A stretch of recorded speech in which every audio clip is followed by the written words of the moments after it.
Hello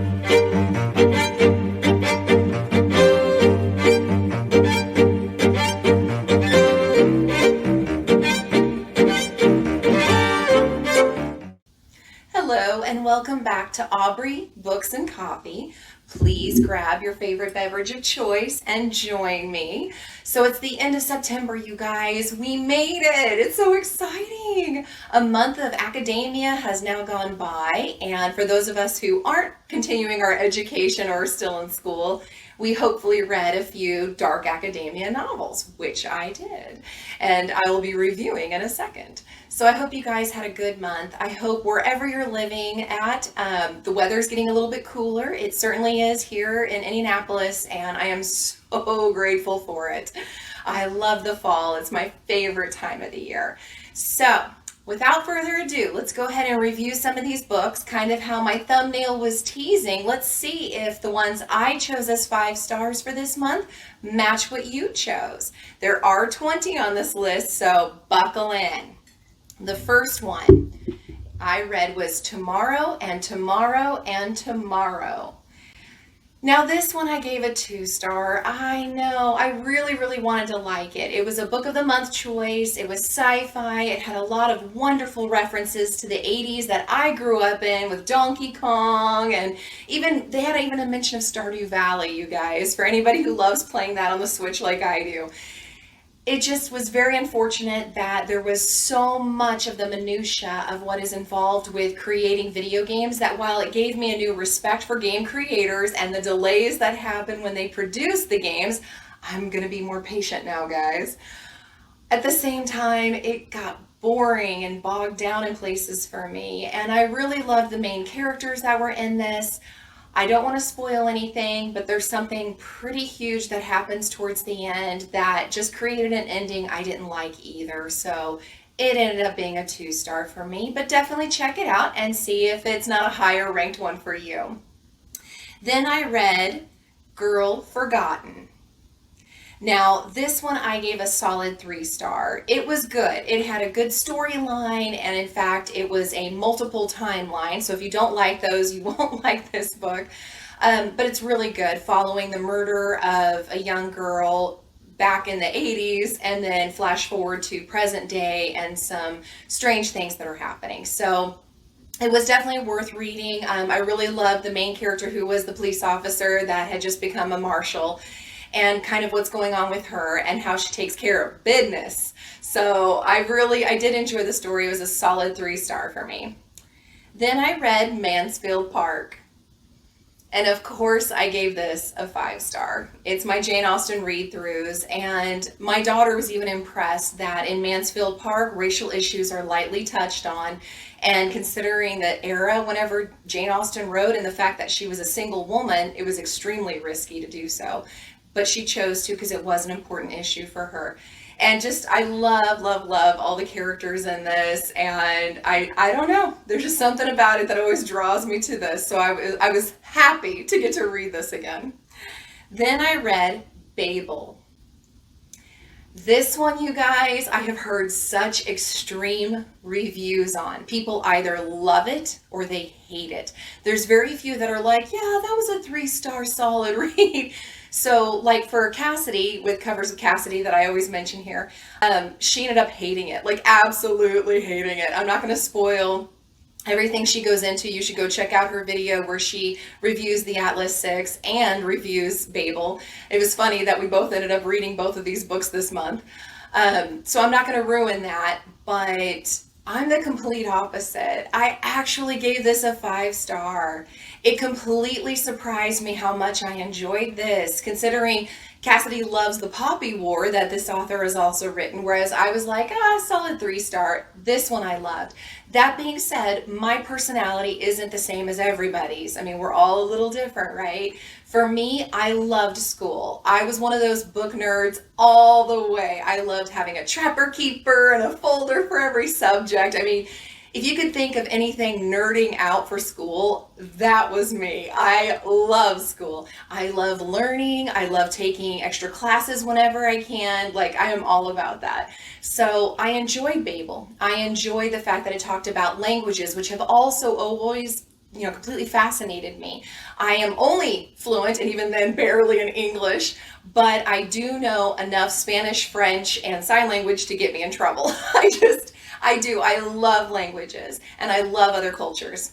And this dove very heavy into that and where the base words of things come from. It also delved into some magic and the currency of using these silver bars where you speak these words with their base languages into these bars, and then they create the ability to have steamboats running and things like that. And it was a really unique way of talking currency and stuff, and it was really kind of cool. But you follow this main character who's of Asian descent, getting adopted by a European man and introduced into this whole world where Babel exists. And it's about him and his friends going through this school, learning these languages, helping to make these bars. And it delves quite a bit into racial issues that come up and into sexism that comes up and how the girls are treated differently than the boys. And I really enjoyed it. I enjoyed reading it. I enjoyed the situations it brought to light that maybe not everybody is aware of or notices depending on your background. So I really enjoyed that. The ending, up until this point, up until the ending, and there's no spoilers here, don't worry, it was a solid 4-star. What put it over the top for me was the ending, and I'm not going to ruin anything, but just to say it's a very powerful ending. It's not at all where I was expecting it to go, and I think it's better for it. So I gave it a solid 5-star. It's staying on my shelf, which I love because it's a beautiful book, but I've given away other beautiful books, so that's not the only reason. It really was a good read, and it is one I see myself reading again in the future. So just prepare yourself. It is very academia, and not in the sexy, dark academia way, but like seriously academics. So prepare yourself for that. But as long as you can get over that, or like I recommend the Audible version of it for listening, I think it was fantastic. So definitely worth looking into. The next one I read was Kingdom of Ash. Of course, I gave my Sarah J. Maas a 5-star, and not just because it's her, but because I love the whole Throne of Glass series, and I took forever to finish this because I just didn't want it to end. But oh my gosh, you guys, I was such a mess. I'm glad I didn't try to vlog or anything while I was reading it, because I was ugly crying through this book, like heavily. In fact, it got to one point where it was so bad that I was ugly crying so hard that even my daughter was like bringing me tissues and asking me if I was okay and did I need chocolate. So prepare yourselves if you've not read the finale yet. It is totally worth it. It is amazing, and I loved this book, but oh my gosh, you guys, heartbreak. Then I read Solo Leveling 2. This one I also gave a 5-star. Now this one I didn't like as much as the first one, possibly because the first one was unique to me. I hadn't read anything like that before, and I went into this one I think with a little bit higher expectation than I really should have. But it was still a solid read, very interesting concepts that were coming across, and I had a good time reading it, and I recommend it. Then I read Violet Made of Thorns. Now this one came in a book box. In fact, I think I got a couple editions of it. It was a solid 3-star for me. I did enjoy the story. I love Violet. I love the nuance of magic that's brought into this, and I love that she's a seer that they're trying to rely on, but she's heavily influenced by the politics of the court, because if you make the king mad, you won't live long enough to give a true vision that you are seeing. So she has to kind of play the politics, and I thought it was a really solid read. What lost it for me to not go up to a 4-star was the ending. I thought the ending had such potential, but it wrapped up in like the most simplistic of ways, and in ways that I didn't necessarily think fit as well with the characters. But that's just my 2 cents. So definitely worth checking out, and I will have those beautiful editions to give away in our drawing. So totally worth that, right? The next one that I read was Kingdom of the Feared. This one I gave a 5-star. Oh my gosh, you guys. Now first, I am never again going to put on my TBR books that don't come out until 3 days before the month is over, because that's just not enough time to read these books, get a review recorded, and get it up for you guys.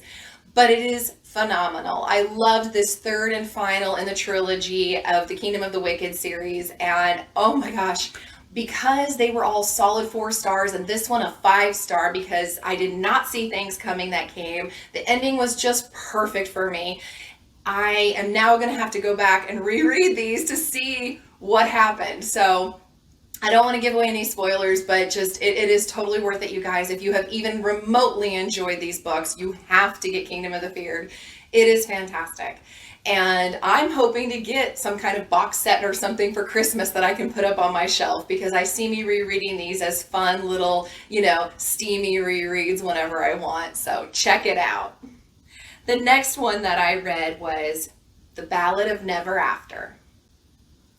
Now, this was the sequel in the duology that had Once Upon a Broken Heart, and we follow the main characters from there going into this one.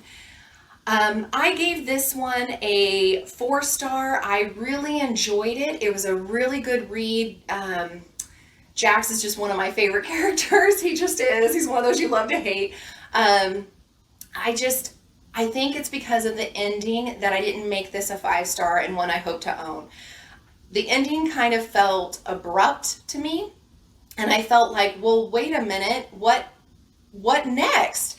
And it was only after I finished it and was so frustrated at the ending and looked it up that I found out it's actually part of that whole Caraval series. So that's why I'm confused, is it's actually like a prequel. So heads up, guys, in case you were clueless like me, which I'm sure you guys aren't, you're fabulous, but just in case you are, read the Caraval series first. I've only read the first one, so I have 2 more in that series I need to finish.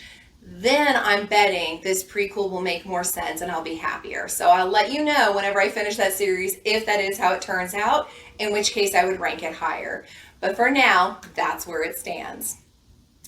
Then that was the end for the TBR rules that I made. But then I always do my Apothecary Jar, and the pick was the 5th season. This I gave a 3 star. For me, it was... N.K. Jemisin is just one of those I'm hit or miss with. Sometimes I love them, sometimes I hate his work. But for me, it was kind of a miss. The story itself was really good. I really enjoyed the kind of dystopian world that was created. My issue was a lot of the point of view that was given. I know that sounds really weird, so I'm trying to stumble through this to make more sense. Basically, I'm used to people saying, and authors saying in their books, I, or speaking about the character they. I have never had an author say you. You walk into a room and this is what you see, this is what you say, this is what you do. But that is a point of contact or point of view in here. And it just kind of threw me off every time, because I'm like, no, I'm doing laundry. I'm not doing that. And it really threw me off that much, especially since it bounces different views. So you'll have a they, and then all of a sudden a you gets thrown in there.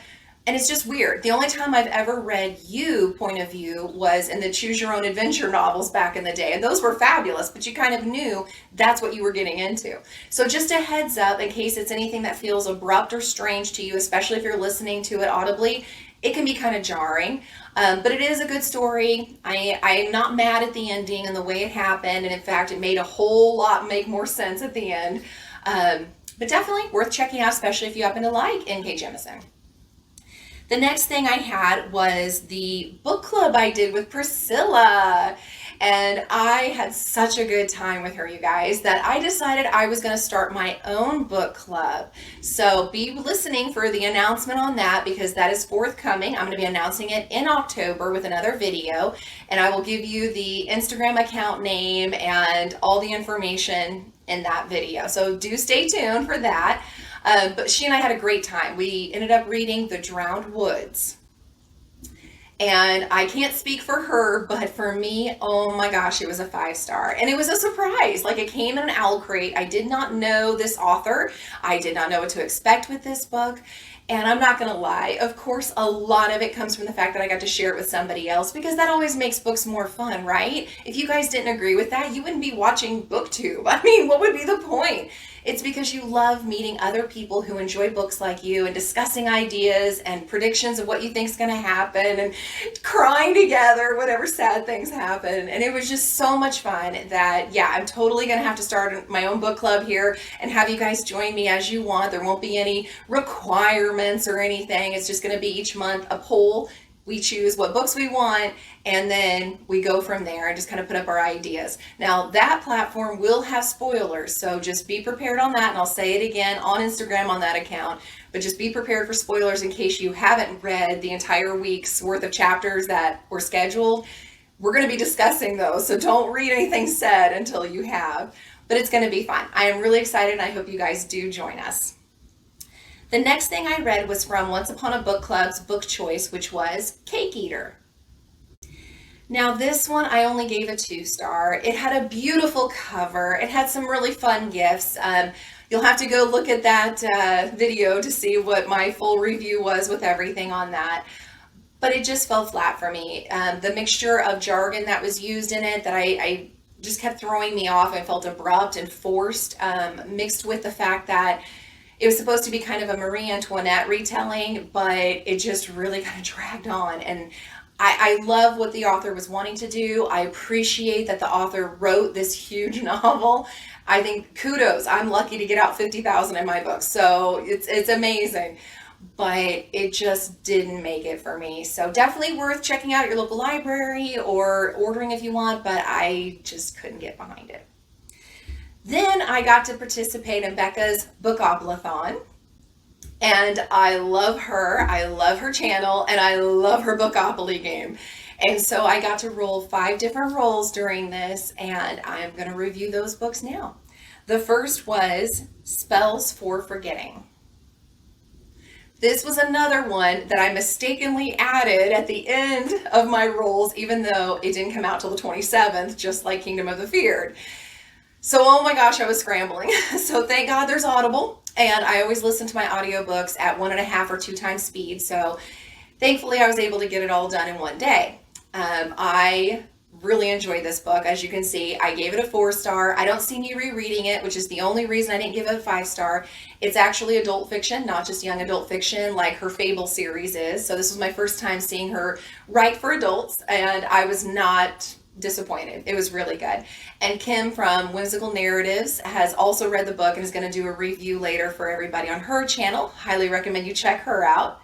And she loved it too. It was really, really good. So highly recommend, especially if you're into island life or small town gossips or, a little bit of magic and stuff like that. It's definitely worth checking out, and it's really fun. It does have a bouncing timeline, so do prepare yourself for that as well. I also read The Atlas 6. Now this one I gave a 3-star. I know that's an unpopular view. So many people love this book. You guys, I enjoyed the characters that were in there. I agree with Cassidy that actually one of the female characters really has no point in the book. She's said to have this amazing power with plants, but then you never really go into that. Like it never really gets used or mentioned, and she's just kind of a background character.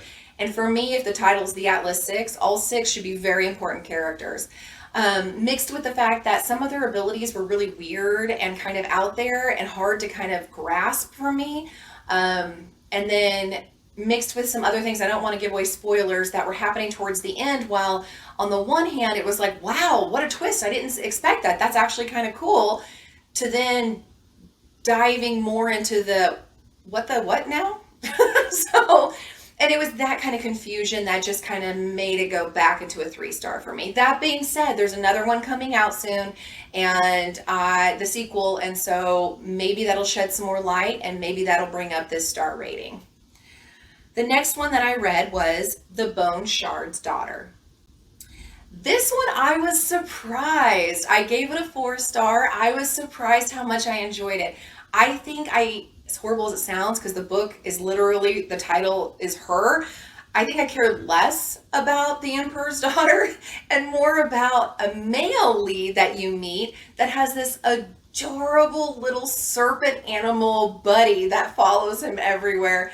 I loved every chapter where they were going to have him and his little buddy. I was all about. Like, I was glued to it. I could not put it down. So, highly recommend you guys read it. It's really interesting and just following all the characters and their stories. Totally worth it. It too has an interesting twist that I didn't see coming. So, 4-star for sure. Then I read Aurora's End. You guys, I gave this a 4-star just because I'm not going to read it again. But again, there was some ugly cry. It was good though. It was really, really good. And if you get to listen to the audio version at all, it's a lot of fun because they add a lot of different sound effects. They have different actors that play all the voices throughout the entire series. They all stay the same. Really well written, and I just cannot sing the praises enough for this series. It's absolutely worth reading. The sarcasm and the humor. I mean, even the little computer device is sarcastic. It's fantastic. Just, you have to go check it out. Then last but not least for the Bookoplathon, I read Dance of Thieves. Now this one was interesting. It felt a little bit to me like kind of like, what's it called? The Bridge Kingdom. It felt a little bit like the Bridge Kingdom for me, with that whole enemies to lovers / the guy's in charge, the girl's not what she seems kind of a thing. And you know that from the beginning. This isn't spoiler. So it really felt a lot like that to me, only obviously not set on a bridge or a kingdom that relies on a bridge. But it was a really good read, a solid read. I recommend it. I did have a good time reading it. Just nothing super earth-shattering, and it felt like a lot of the similar things I had come across and read before. That's all. Nothing mad about it. Then I ended up having 2 books that I added to my TBR because I hadn't hit 20 yet, that I wanted to make sure I did. And it works out because I told you guys before that I'm going to start doing the bookish items. And so one of the bookish items I had seen come across before talked about Legendborn. And this is also one that had been highly recommended by my daughter's librarian over and over again. And so I finally broke down and I finally read Legendborn. So just the first book in the series, but I thought it was really good. I gave Legendborn a 3-star, and I did enjoy it. It was interesting. It was strange hearing about magic called one way, depending on if you're a part of this elite secret society or if you're just, your family happens to have it, and what they call it, like calling it the root and stuff like that. It was very interesting. And the dynamic of the main character and her ancestors and versus her crush that she has, and it was really good. I really enjoyed it. I can't wait to see where the series goes. I am definitely going to be finishing this series. The second one that I added from bookish items that have been recommended was the sequel to Red Queen, Glass Sword. This one I gave a 3-star. I'm trying to think of how to say this. It was kind of boring for me. I know that's horrible, but it was. I mean, Red Queen was so amazing, and she set up these characters and set up this world. And then Glass Sword felt very military. It felt very, I understand she needs to set the stage for things. The second book in a trilogy or a series tends to be the driest whenever I read them, to me anyway. And so I think that's what this was. I think things needed to happen. We needed to see things play out the way they did.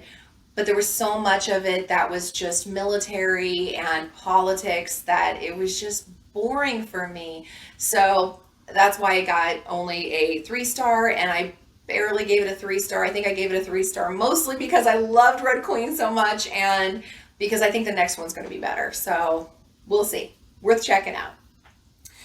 Then I had, of course, my writing prompts, and I ended up listening to Write to Market as my book that I was supposed to read on writing. It was short, it was sweet. I appreciate that, Chris Fox. But I actually really enjoyed this because he gave a lot of wonderful pointers and reminded people that I guess are more experienced than me to pay close attention to their genre specifically that they're writing in, and what are the expectations of those. Because if you do things like, if you're writing for middle school and your books are as thick as Kingdom of Ash, they're probably not going to get read. And so things like that, like just small little pointers that actually I think are really smart, and maybe not things that a first time author like me would necessarily think of. So I definitely appreciated it, and I enjoyed it and gave it that 3-star. Then my next prompt was to write 2,000 words. Done. That was super simple. Then the next one was to listen to the 2 podcasts, which I had chosen, Am Writing and Six Figure Authors. And they were really good. I was surprised that Six Figure Author one was actually less pointers and more interviewing people that have written books and just talking about how their series went and things like that. But I did glean some really good stuff from both of them. I ended up gleaning that it's important to not go off onto another series until you've finished the current series you're on, or at least to make sure that every year you're producing that new book in each series, just because you'll get readers who get frustrated waiting. And that's kind of where I am with Dresden. I love Jim Butcher's style. I think he's hilarious and fantastic. And I love the Dresden Files series, and there's like 16 books in it.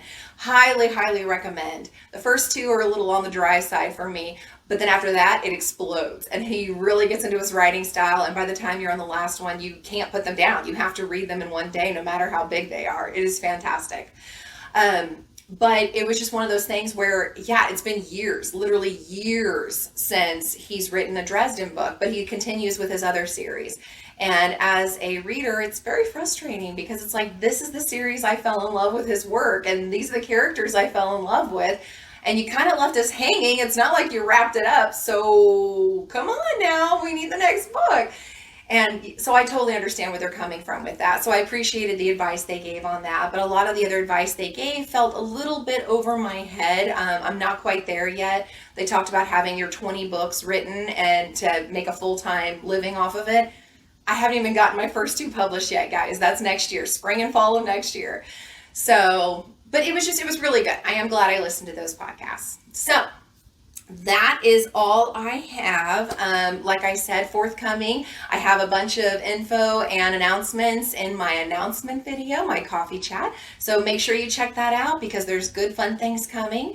And as always, guys, thank you for joining me. Please like, subscribe, send your friends, and I'll see you soon.